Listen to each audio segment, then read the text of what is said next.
നിങ്ങൾക്കൊക്കെ നിങ്ങളെ ഭാര്യമാരോട് ഭയങ്കര ഇഷ്ടമായിരിക്കും, അതിൽ യാതൊരു തർക്കവുമില്ല. കല്യാണം കഴിഞ്ഞിട്ട് ഈ 15 കൊല്ലത്തെ ഇടയ്ക്ക് എപ്പോഴെങ്കിലും എനിക്ക് എന്നെ ഇഷ്ടമാണ് എന്ന് പറഞ്ഞിട്ടുണ്ടോ എന്നാണ്. മറുപടി പറയണ്ട, മനസ്സ് പറഞ്ഞാൽ മതി.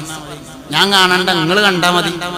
അവനാൻ പറയണ മറുപടി അവനാ കണ്ടാൽ മതി. വേറൊരാളും സ്നേഹം എന്ന് പറഞ്ഞ സാധനം പറയാതെ മനസ്സിലാവില്ല. സ്നേഹം ഒരിക്കലും പറയാതെ മനസ്സിലാവില്ല. അപ്പൊ നമ്മളെങ്ങനെ വിചാരിക്കും, അതിപ്പോ പറഞ്ഞിട്ട് വേണോ എനിക്ക് ഉണ്ട് നോക്കാണ്ട് അറിയില്ലേ എന്നാ പിന്നെ തിരിച്ചുകൊണ്ട് അറിയേണ്ടി വരും. അതന്നെ. അപ്പൊ എന്താ ഉണ്ടാകുക, പെയിന്റിങ്ങിന് വന്ന ആള് പറയും എനിക്ക് അന്നെ ഇഷ്ടമാണ്, അപ്പൊ ഓൻ്റെ ഒപ്പം പോകും. പെയിന്റിങ്ങിനോട് എനിക്ക് യാതൊരു ദേഷ്യമില്ല.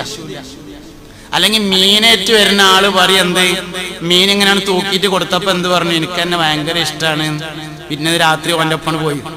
തന്നെ സംഗതി പറഞ്ഞോൻ്റെ ഒപ്പം പോകും. അത് നിങ്ങൾ പറയുകയാണെങ്കിൽ നിങ്ങളൊപ്പം പോരും. അവനാൻ്റെ പെണ്ണുങ്ങളോട് അവന് 6 മാസം കൂടുമ്പോ പറഞ്ഞാൽ മതി.